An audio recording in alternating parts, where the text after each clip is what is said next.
Se você acredita que coragem é só sobre disparar uma arma, talvez precise ouvir o que aconteceu com aqueles 5 soldados. Mas antes, se você valoriza histórias reais, intensas e muitas vezes ignoradas pela grande mídia, curta esse vídeo e se inscreva no canal. É aqui que os nomes esquecidos ganham voz. Agora preste atenção, porque essa história não começa com vitória.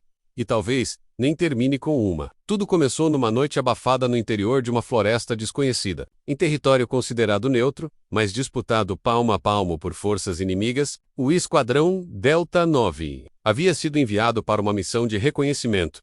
Um simples levantamento de posições estratégicas. Mas logo descobriram que não havia nada de simples em uma guerra, onde as linhas do mapa mudavam a cada tiro. A equipe era composta por veteranos e novatos. Entre eles, o Sargento Leone, um homem que já havia deixado pedaços da alma em outras campanhas, e agora parecia andar apenas por instinto. Ao lado dele seguia o Cabo Machas, jovem demais para tanta raiva e velho demais para esperança. O mapa que levavam era antigo, e os sinais de rádio estavam completamente silenciados. Quando cruzaram o riacho que deveria ser a divisa segura, perceberam que estavam, sem saber, no coração do território inimigo, e não havia mais volta. As primeiras horas foram marcadas por silêncio absoluto, como se até os grilos tivessem sido treinados a não fazer ruído onde a morte passeava. Mas o verdadeiro horror começou quando encontraram os restos de um pelotão aliado menos corpos, estendidos, desarmados, com sinais claros de rendição, ignorada. O tenente Ramiro, que liderava a equipe, ordenou que enterrassem os corpos com as mãos, pois usar pás seria barulhento demais. Cada palmo de terra remexido arrancava também pedaços do espírito de cada soldado. Ali, em silêncio, começou o peso da dúvida. Por que estavam ali? Para quem lutavam? E o que exatamente significava vencer? Foi nesse mesmo dia que o soldado Limar, o mais calado do grupo, desapareceu. Uma trilha de passos na lama levava até uma pequena clareira menos, e ali, abandonado, estava seu capacete manchado de sangue. A equipe não gritou. Aprenderam desde cedo que o som é traiçoeiro, mas os olhos de Machas gritavam por dentro, e Leone teve que segurá-lo com força contra o chão, para que não perdessem mais um. Quando voltaram à marcha, algo havia mudado. Eles não estavam mais em missão, estavam tentando sobreviver. Nenhum comando via rádio, nenhuma coordenação aérea. Apenas 5 almas caminhando no escuro com medo de tudo, até deles mesmos. Na manhã seguinte, um garoto apareceu entre as árvores. Tinha o uniforme rasgado, os olhos fundos e carregava um fuzil maior que o próprio corpo. Não falava a língua deles, mas apontava para o norte, com gestos frenéticos e assustados. Ramiro hesitou, mas Leone olhou firme. Esse menino sabe mais da guerra do que qualquer general. E decidiram segui-lo. Foram horas por um caminho torto, sempre com a impressão de que estavam sendo observados. O garoto parava de repente, ouvia algo, voltava. E isso o salvou de pelo menos 2 emboscadas. Quando anoiteceu, o garoto desapareceu. Apenas sumiu na mata, sem dizer uma palavra. Nunca souberam se ele era real ou apenas o fantasma de alguém que ainda acreditava em salvação. Noite. Acamparam sob a copa de árvores densas, usando folhas e lama para camuflagem. A fome já transformava cada decisão num dilema moral. Restavam 3 barras de proteína para 5 homens. E ninguém dormia com fome sem pensar em tomar. Leone então dividiu cada barra em 5 partes iguais, usando a lâmina do próprio canivete. E olhou nos olhos de todos. Quem come mais que isso, está matando alguém aqui. Aquilo não foi um discurso, foi um código de honra. E, por mais estranho que pareça, naquele momento de miséria, nasceu entre eles uma aliança maior do que qualquer farda. Eles já não obedeciam ordens de generais distantes, obedeciam à própria consciência. 2 dias depois, finalmente encontraram uma estrutura que parecia segura. Um antigo depósito militar abandonado. Ao entrar, ouviram passos rápidos e se prepararam para o confronto. Mas o que viram não era um inimigo. Era uma mulher, médica do Guerra, deixada para trás por tropas que recuaram às pressas. Estava ferida, mas consciente, e pediu, com a voz mais firme que alguém poderia ter naquele estado: se forem morrer, morram longe daqui. Já enterrei amigos demais. Eles não a julgaram, apenas dividiram com ela o que restava da água. E Montoya menos o soldado mais religioso, passou a rezar toda a noite com ela ao lado. Na guerra, até a fé parece um sussurro, no meio de tiros. Mas o 7º dia trouxe algo diferente. O som de um helicóptero, não um rugido habitual de resgate, mas um zumbido distante, disfarçado.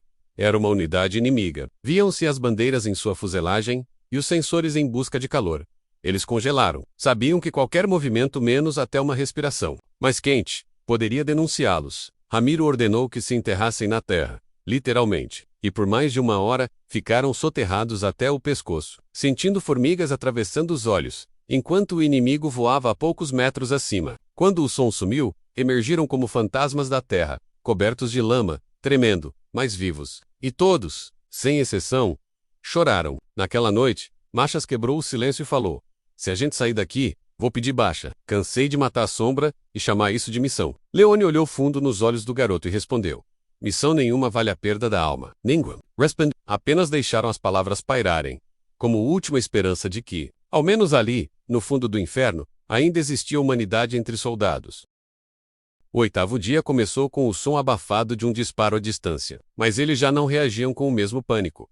Menos aprenderam que o medo grita alto apenas nos corações impacientes. Já eram apenas 4. O soldado Montoya Devasta do Paila, febre, havia ficado para trás com a médica. "Volto com ajuda", prometeu Ramiro antes de desaparecer floresta adentro, com a certeza de que talvez aquele fosse o último adeus. Leone assumiu a liderança de forma silenciosa, como quem entende que dar ordens já não é mais o que move homens naquele tipo de guerra. Eles caminhavam não porque queriam, mas porque parar era morrer. E morrer ali esquecidos e longe de tudo parecia mais cruel do que enfrentar qualquer inimigo armado. A floresta agora parecia respirar ao redor deles. Cada tronco de árvore carregava o cheiro da decomposição humana, e o chão parecia úmido de sangue antigo, misturado com a lama eterna daquela região. O silêncio, que no início era estratégia, agora se tornava sentença, não apenas para não serem detectados, mas porque já não havia mais muito a ser dito. Machas, com os olhos fundos e mãos trêmulas, caminhava como se carregasse mais do que munição. Ele carregava os rostos de cada amigo perdido. Em uma clareira, encontraram restos de uniformes aliados pendurados em árvores como avisos que estavam em território de ninguém. Leone apenas olhou para o céu e murmurou: "Não somos mais soldados. Somos sobreviventes de um erro que ninguém vai assumir." Na metade da manhã, chegaram a um vilarejo abandonado. As casas estavam vazias, os poços secos e os espelhos cobertos com lençóis. Entraram num casebre em ruínas, e Machas encontrou um diário infantil, onde palavras de uma língua estrangeira misturavam inocência com horror, raiva dézenos. De aviões, homens armados e crianças chorando. Era como se a guerra tivesse atravessado até a mão de quem só queria aprender a escrever o nome. Leone guardou o diário na mochila e disse com a voz embargada: "Se sairmos daqui, alguém precisa lembrar disso." Aquilo não era uma frase, era uma oração. À tarde, escutaram passos. Não era o inimigo. Eram civis. 3 homens, 2 armados com facões e um com um velho fuzil oxidado. Não disseram nada, apenas apontaram para que os soldados largassem as armas. Leone ergueu as mãos lentamente e falou com gestos calmos. Os homens hesitaram. Machas colocou a arma no chão e em seguida mostrou o diário. Os homens olharam, se entreolharam e abaixaram os facões. Um deles falou em um dialeto estranho, mas o gesto de hospitalidade foi claro. Os soldados foram conduzidos até uma casa onde ainda havia fogo e comida. Pela primeira vez em dias, comeram arroz quente. Ninguém falou. Comeram em silêncio, chorando, sem deixar cair uma lágrima. A noite caiu, e com ela veio a verdade. Os civis não eram apenas moradores. Eram refugiados, vítimas de ambos os lados do conflito, usados como escudo e depois descartados como estorvo. Um deles, com um braço amputado, apontou para o peito e disse: "Soldado ruim, soldado bom. Tudo igual." Aquilo atravessou Leone como um estilhaço. Ele queria retrucar, dizer que eram diferentes, que tinham moral, que ajudaram uma médica, que enterraram os mortos. Mas ele sabia que para quem só quer viver em paz, toda farda é uma ameaça. E naquele momento, pela primeira vez, sentiu vergonha da própria missão. Dormiram sob o mesmo teto dos civis, de armas descarregadas, de confiança entregue no escuro. E não foram mortos. Acordaram com o cheiro de café menos café real, forte e quente, e um mapa desenhado no chão com carvão e sangue seco, indicando uma antiga linha de abastecimento, que cruzava um rio e levava até uma base abandonada, que talvez ainda estivesse ativa. Era um risco, mas era tudo o que tinham. Leone agradeceu, com um aperto de mão firme, e Machas deixou o diário da criança como forma de pagamento. Partiram com os olhos dos civis, o seguindo até sumirem entre os arbustos. Eram estranhos na guerra de todos. O caminho até o rio foi o mais difícil. Era uma trilha sem pegadas, sem som, e onde cada passo parecia ecoar na eternidade. Ao tchau se movia, as árvores pareciam se fechar atrás deles, e foi ali que ouviram pela primeira vez vozes conhecidas. A patrulha de resgate da Aliança finalmente os rastreando. Mas o que ouviram não foram palavras de alívio. Eram comandos brutos, frios, impessoais, alvos localizados, possível contaminação, proceder com cautela. Eles não estavam sendo resgatados. Estavam sendo avaliados. Eram agora considerados risco tático. E a guerra não tem paciência com variáveis. Leone tomou a decisão mais dura. Recuar. Voltaram à floresta. Esconderam-se como ratos. E ali, deitados entre raízes, ouviram um helicóptero sobrevoar, lançar sinalizadores e sumir. Machas murmurou. Eles acham que a gente virou o inimigo. E Leone respondeu, seco. Ou nunca deixamos de ser. Quando anoiteceu, chegaram ao rio. A ponte estava destruída, mas havia um ponto de travessia improvisado. Troncos caídos escorregados e a correnteza rugindo. Machas hesitou. Leone atravessou primeiro, deixando apenas um confia no ar. Quando Machas chegou ao outro lado, chorava. Mas não era medo, era a certeza de que estava cruzando para algo que nunca mais teria volta. Do outro lado do rio, havia um posto avançado, desativado. Antenas enferrujadas, sacos de areia vazios, rádios queimados. Mas havia abrigo, e havia uma bandeira nacional jogada ao chão. Leone a pegou. Dobrou cuidadosamente, e disse, não é mais sobre país. É sobre lembrar quem somos. Dormiram ali, com o olho aberto, o outro tentando sonhar. Quando o sol nasceu, ouviram uma voz. Era Ramiro, cambaleando, ferido, mas vivo. Ele havia retornado. Trouxera consigo a médica e Montoya, com o rosto pálido, mas vivo também. E por um instante breve, a esperança voltou. Naquela manhã, pela primeira vez em toda a missão, riram. Um riso tímido, quebrado, mas genuíno. Montoya contou uma piada antiga de quartel. E até Leone sorriu. América preparou curativos com ervas locais. Ramiro contou como foi capturado e depois libertado por um velho pastor de cabras que odiava soldados, mas ainda mais a injustiça. E então, ao redor de um fogo improvisado, decidiram. Não voltariam à base. Não do jeito que esperavam. Voltariam apenas quando pudessem garantir que ninguém mais se perderia como eles. Ali, entre árvores e sangue seco, fundaram algo que nenhum exército treinou. Um pacto de consciência. Naquela manhã de neblina espessa, enquanto o grupo ainda mastigava raízes cozidas e um silêncio amargo, Leone escreveu em um pedaço rasgado de mapa. Se essa história chegar a alguém, que seja lembrada menos e compartilhada por Quienda, há tempo para quem quiser ouvir. Ele ergueu os olhos e disse, se algum de vocês sair daqui, contem, gritem, façam o mundo prestar atenção. Porque o que vivemos não foi uma patrulha, foi um espelho do que somos. Quando esquecemos de sentir. E se você está ouvindo isso agora, não esquece. Curta esse vídeo, se inscreve no canal e ajuda essa história a alcançar mais gente. Porque a guerra só termina quando a verdade se espalha. Com a fogueira apagada e os pés cobertos de lama, eles decidiram avançar até o vilarejo conhecido como Ponto Quebrado, onde talvez houvesse comunicação com satélite. A médica, com mapas antigos colados com fita, indicava que a torre de rádio da antiga base colonial ainda podia estar funcional, mas o caminho era longo, atravessava campos minados e zonas neutras, onde o inimigo e os aliados haviam feito acordos silenciosos de não matar, mas nunca de ajudar. No caminho, encontraram placas com palavras riscadas, como se alguém tivesse tentado apagar a história. Leone parou diante de uma que dizia, aqui não morre mais ninguém. Ele olhou para Machas e disse, vamos fazer valer. Pelos campos foi lenta, exaustiva. Cada passo exigia uma sondagem cuidadosa com galhos secos, para evitar minas. O vento trazia sons estranhos, passos que nunca se confirmavam, gemidos ao longe, vozes de rádio que surgiam e sumiam como fantasmas. A certa altura, encontraram corpos sem identificação. Não sabiam de que lado estavam. SABMQ. Estavam ali e esquecidos.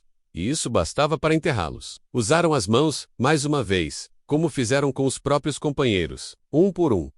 A médica deixou uma cruz feita de talos. E Machas murmurou.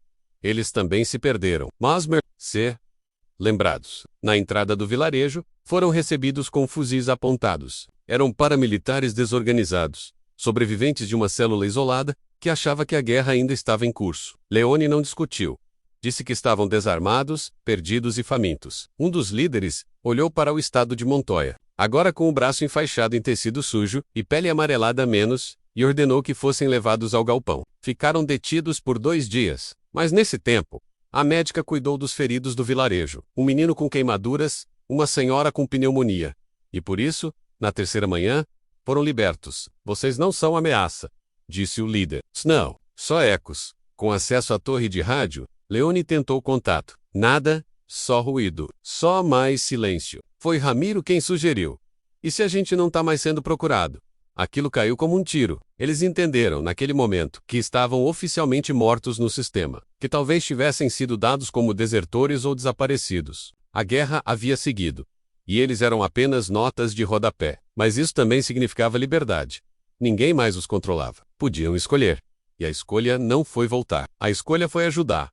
Permaneceram no vilarejo. Fortificaram cercas. Curaram doentes. Ensinaram crianças a identificar minas. Criaram, no meio da guerra, um centro de sobrevivência. Mas não durou. Um ataque inesperado, de um grupo dissidente armado, quase dizimou o vilarejo. Fogo, tiros, fumaça. Machas foi baleado na coxa. A médica quase morreu tentando salvar um recém-nascido. Leone matou um homem com as próprias mãos, algo que jurara nunca mais fazer. No dia seguinte, entre os escombros, entenderam que não havia mais lugar seguro. Decidiram sair, levando quem quisesse. Formaram uma caravana. Velhas, crianças, jovens exaustos. Por trilhas que não existiam nos mapas. Por rotas que jamais foram autorizadas. Como fantasmas decididos a reescrever sua própria maldição, durante o trajeto, encontraram outros. Grupos dispersos, mulheres armadas, homens que haviam enterrado fardas e agora caçavam apenas comida. O grupo cresceu, se transformou em um movimento. Ninguém mais perguntava de onde vinham, ou de que lado estavam. Só queriam seguir, e seguiam em silêncio. Um silêncio que já não era medo, era pacto. Numa noite sem lua, Montoya morreu. Silencioso, sem dor, sem aviso.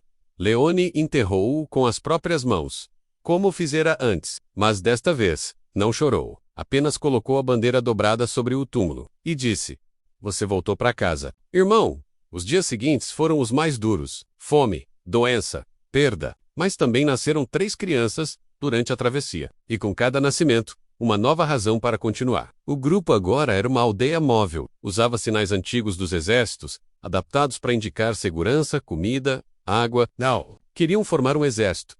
Queriam formar um espaço, onde o silêncio da guerra fosse preenchido pela consciência. Onde gritar não fosse mais sinônimo de morte, mas de denúncia. De vida. De lembrança. Ao final da última trilha, alcançaram um antigo posto de observação, desativado, mas com geradores e antenas ainda funcionais. A médica e o engenheiro civil improvisaram uma estação. Leone gravou uma mensagem. Nela contou tudo, do início ao fim. Sem nomes, sem siglas, sem patriotismo cego. Apenas a verdade. E disse: "Não somos heróis. Somos apenas aqueles que viram demais. E se você está ouvindo isso, conte para os outros, para que nenhum soldado precise se perder para entender que a guerra mais cruel é contra a própria consciência." Hoje, dizem que há uma frequência no rádio que transmite essa história em ciclos, junto com vozes de crianças e de soldados que escolheram não atirar. Ninguém sabe de onde vem, mas quem escuta, sente algo mudar por dentro. E save. Chegou até aqui. Espalhe, curta o vídeo, compartilhe, e principalmente, nunca se esqueça. O silêncio da Estrada 47 não era medo, era memória.